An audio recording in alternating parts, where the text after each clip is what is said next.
après koboma basali so examen mibale le nyama kufi so to moni ke nyama neza malade et pas na biso elekaka te omoni raison pour laquelle bato musu bakimaka koya koboma ngomba wa po ayebi ke mbamsu ngombe ne bakanga o maladi bakokanga yango donc tosouhaitaka vraiment ngombe yawa bamédecin baexamina yango tomoni ke eza malamu babomi po population na biso balia nyama eza ya mabe te donc souhait na biso ezalaka nyama nyonso eleka par abattoir kasi bandeko baboma bangombe na cité place wana présent menga na kobeta cité mokie est ce que ça yango permis ke nga mpe na kosomba ngombe na nga na feshi kuna na bomi yango na quartier na biso to futu monaka mingi na ba fin de l'année la babomi ngombe na lupango wana ezaka nango interdit te tombeni non mais c'est interdit non mais c'est interdit bato bazosomba nyama na cité c'est par ignorance eza interdit nyama ekokufa na cité te nyama fo ekufa omoni neti biso toza na bapoint de vente na biso soki okei na Éthiopie na Victoire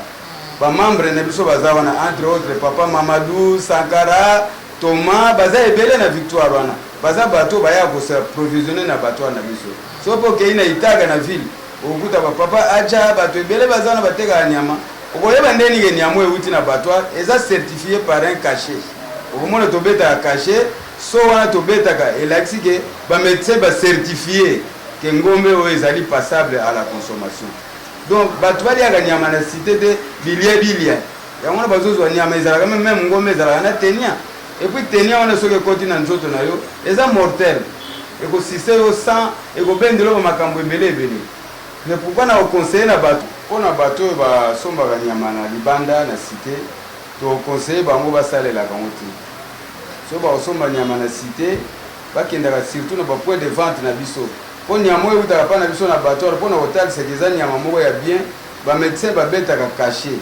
cachet wana ezocertifie ke ngombe wana ezali bien mpona consommation eza na maladi te c'est pourquoi nakotalisa bino neti bato bayaka kosaprovisionne mpa na biso toza na bamembre na biso oyo baza baboucher soki okei na Victoire na Éthiopie okutana na bango bazoteka ngombe wana eutaka na batoire na biso ya 17 soki okei mpe na Itaga na ville okuta toujours nyama bien certifié na bacachet ezosignifie ke bamédecin basali yango examen eza nyama ya malamu mpona kolia donc bato basomba bangombe na cité te de peur ke bazala contaminer na certaines maladies oui toza kokoba se kokoba kasi président ayebisa biso président mwa mikolo kaka banako bamwa kaka oyo mama bilanga déplaçaki nde na misanga kozwa information par-ci par-là naye kokuta batima sika mamu nyonso ya sika ayebisanga na kuta obandaki nao na nde balobaka obandaki na ndako ya manzanza mokoti siko na ndako ya babrike po biro ezalaki boye te quand même mama bilanga fai na biro azoka mwa mpepe moko ya malamu ozwi crédit te ozwi bapartenaire to ndenge ni place wana mekana vraimen kobeta cete président vraiment mama bilanga question na yo epesinga esengo makasi me yebake nyonso oyo okuti ya sika eza kaka bapropre effort na biso moko vraiment banda tobanda association ndenge nauti koyebi biso ça fait 19 ans tozalaka vraiment assisté te tokotisa même baprojet babisika ebele bameka kosoutenir biso na l'état na biso mais vraiment bakanisela biso nano te nyonso na koyebi biso mama ce sont nos propres efforts bureau ya sikoyo omoni mwa mwinda epeli mwa pakapaka epesi malili ce sont nos propres efforts mama donc tozwi même assistance moko ya libanda te crédit te financement te ya l'état kaka beffort personnel par nos propres moyens de bord toza kokoba se kokoba kasi nde nayebisaka bino ntango nyonso tozwa na bestrait ya bureau wana mponga mona koti lelo na bi te mopepa sika donc moi keke miniti kaka na fai na bureau ntango naobima na tentire échange tomeka na kozwa vincer mokie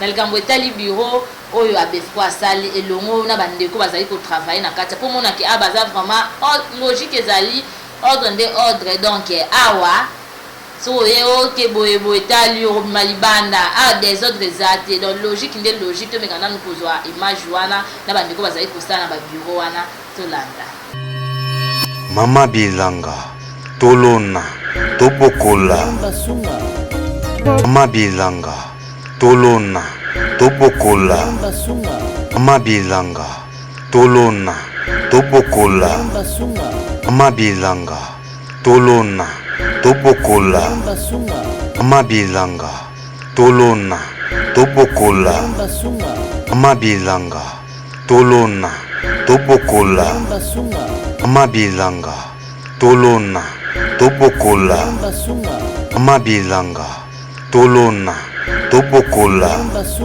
mama bilanga tolona tobokola mama bilanga tolona tobokola tozobenga bandeko nyonso baoyo bazotala oyo bazomona biso nde tosala mosala baya vraiment awa na kati ya abattoir baya awa na abattoir 17e rue na Ndanu toteka ngomba fraîche bino moko bozomona bilili ngomba kitoko ba vétérinaire baza bien traité donc tosenga na bino boya vraiment ebele vraiment boya bolia ngombe oyo toyokaki na radio oyo bino momona bamisu omona ngombe mafuta zo image ya ngombe ko TV eza radio te alobi TV eza radio te ngombe nde ngombe awa donc babi tobona so bavivre frais yaka tolia biloko eza babi oyo ntango liengo donc nayebi te soki obela bakono wana bakono mosusu tobela ezaka grâce a biloko tolia wana baproduit ya grands élevage na boma oyo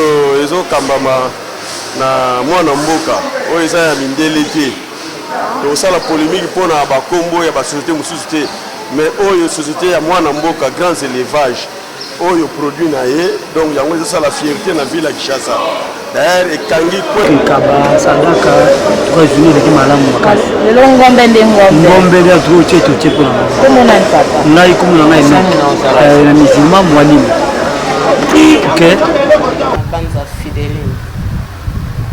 Mama Banza yebisa biso message no mama ezali par rapport ya bawa ndenge nazali membre ya nazali social namokipaka na social na bureau na biso awa tozali na quartier Ndanu na 17e rue abattoir eloko ebengami abattoir elakisi tozolobela na fraîche la viande fraîche nde moto ecartonné parce que ce dernier temps tozoyoka ba maladie ebele concernant les vivres frais yango tozosala na rappelaka chaque année moto alingi azala vie molai eza nango disponible na mutu nyonso marché eza polele adresse na biso ezaka facile à repérer mpona viande fraîche bio nde moto ezosala mikolo nde ezala bio nde totika bavivre frais baformale ezoprovoke maladi ebele awa eza nango facile mpona koretrouve mpona kozwa viande fraîche olingi na prix de gros kaka yo olingi na prix de taille kaka yo eza na babisika na biso mpe ebele par exemple ya Victoire na Éthiopie oke sur Itaga oke Kitambo magasin toza partout na baalimentation soki na bakinmart bacity market eza ebele donc ebele esiki bato bayebi boyebi so olingi okoma na quartier Ndanu te oza mopanzi ya Kasavu oke na sur Éthiopie oza kota Zando oke na Itaga oza na Kitambo partout olingi kozwa koretrouve viande fraîche na biso awa ezalakisi fraîche parce que ici il y a du sérieux parce que nous avons les médecins vétérinaires au l'état Tinda pas la bon chemin la viande est bien qualité est bien première qualité de la viande de awa na Ndanu.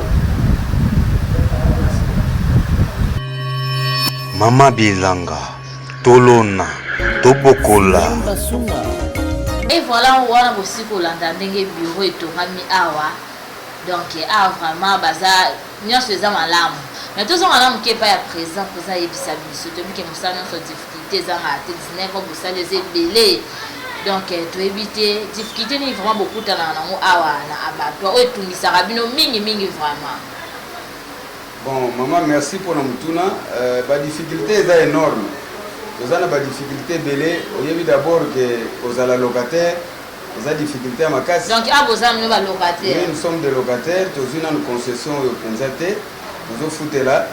Nous avons commis peine. Nous avons un souci à vous foutre un bon loyer. La difficulté, nous avons une difficulté à nous ils ont des taxes. Des taxes, toute une multiplicité de taxes.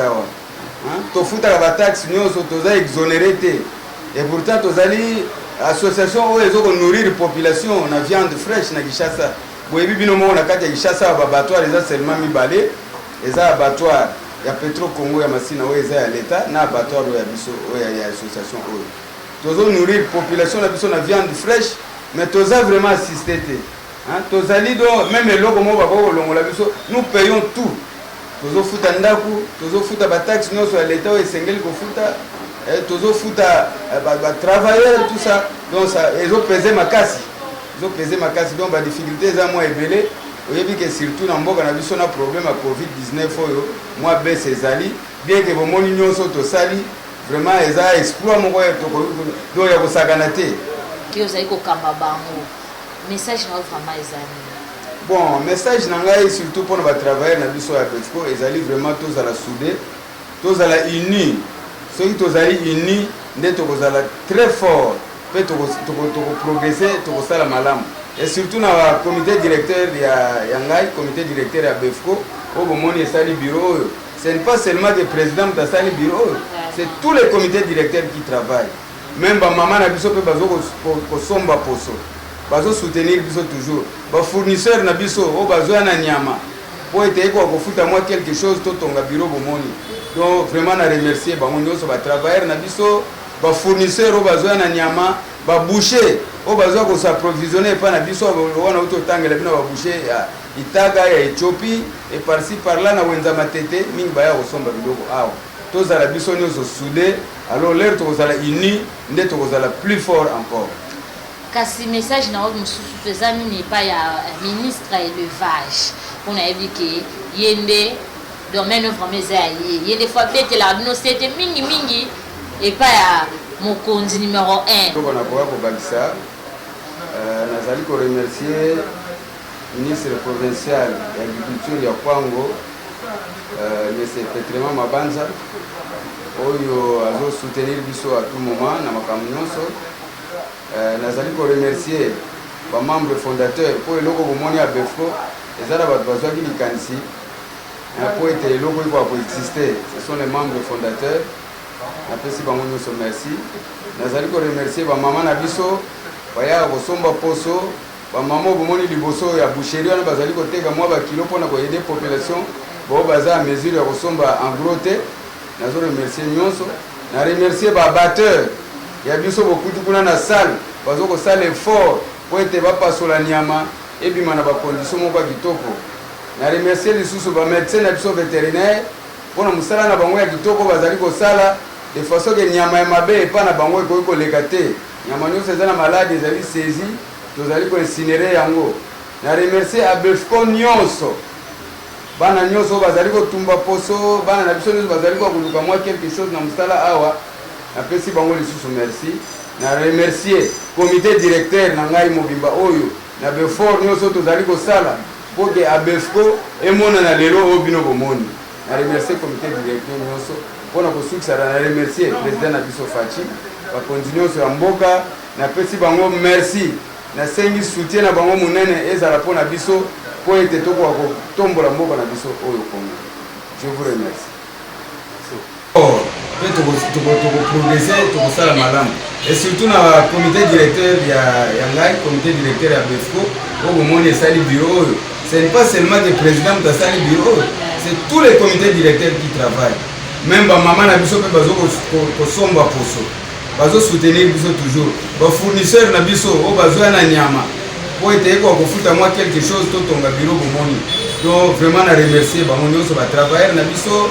Ba fournisseur o bazo na nyama, ba boucher o bazo ko s'approvisionner pa na biso wana auto tangela bino ba boucher ya Itaga ya Ethiopie et par-ci par-là na wenza matete mingi baya ko somba biloko awa. Tous à la biso nyonso soudé, alors l'air tozala uni, net tozala plus fort encore. Kasi mekeye vraiment dans le département wana ya élevage. Mais message na yo les amis de ministre. Est-ce que déjà ya ko visiter bino aya déjà ko tala ndenge ko sala ba musala to ndenge message na message. Bon, message nanga pour la ministre titel na biso ya pêche et élevage. Donc souhaiter vraiment à cancer la biso. Je pense que mon au cancer il faut que les côtés là ena mesika vandi. Nous souhaiter vraiment toujours lancer un appel ceux qui moyen kozala le bienvenu au pana biso. Tout mon aye, to yambaye, to expliquer ba difficulté na biso. Na ba continuer sur la mboka bazali ko landangai, tozana bosenga ya soutien. Tozana bosenga ya soutien. Ba moni déjà un pas au biso to sali, neni tozali ko nourrir population ya Bishasa na viande fraîche. soki bakokotia biso maboko tokosala susu plus koleka oyo bakoya kokuta awa. Il faut là que nous qui sommes suka et la te feza na te ko mezangonga aussi ko na président na autre luba. Les autres luba bien. Awa ba momo konde. Donc si on tellement bien na vie province de Kinshasa to saka na bien ba. To za pasi ya mapasi nga tambola na Kinshasa eza munene. On a écouté place qui ça c'est sugeli po et zo continuer ka c'est ko continuer. Mais toi on a bien batwa ba konza mboka. Bazo bunda bango ote bango maboko te. Bato bana bango na bango bato yebi quelque chose za ba partenaire eza wana mbongo na yo bato ko financer bango yebi.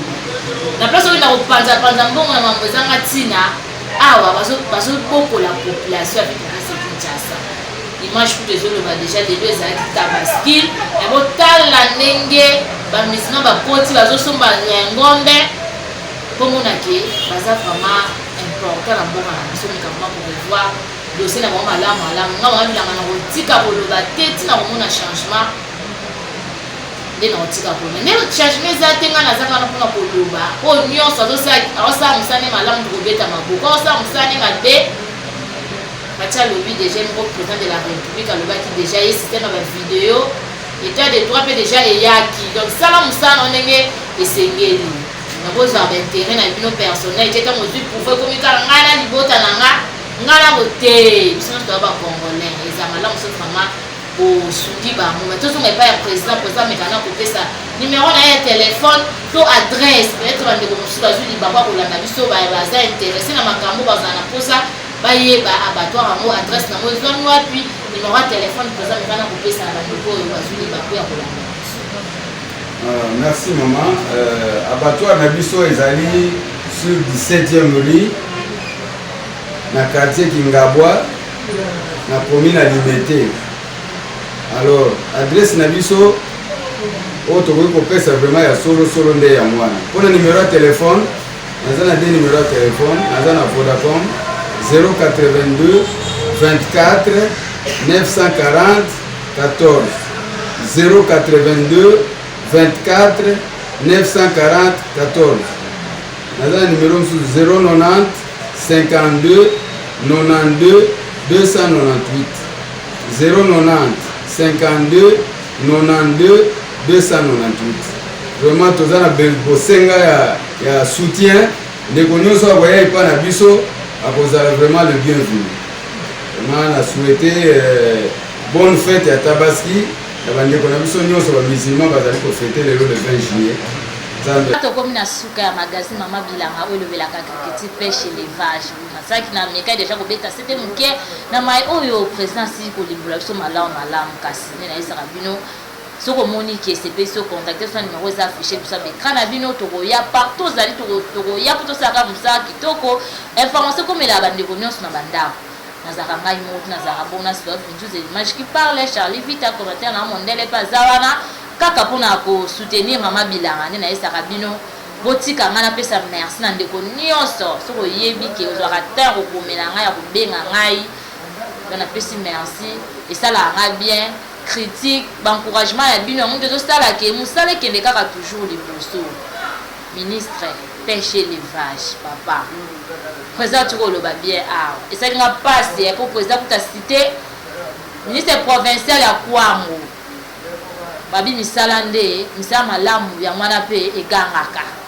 donc mais quand vraiment na yebi que aussi ministère wana kala mingi te ezana mutarte donc mais kana vraiment kotala abattoir o ezwami na limité à Befco comme kana kotala nini bazali ko évoluer maboko na yo ya mwana ndo pesa bango sous force ya kosala sous musala comme il faut kotika ngai pe na pesa merci na Befco oyo yambaki Mama Bilanga tango nyonso soki bazana likambo Mama Bilanga bayebi sans Bilanga moi to vivre exacte na pesi bango vraiment merci na ndenge bazwaka terre koyambanga na ndenge bazwaka terre ça na déjà ya mwana kaka na kosala ngana bien okuta mo ezali koya au revoir. OK.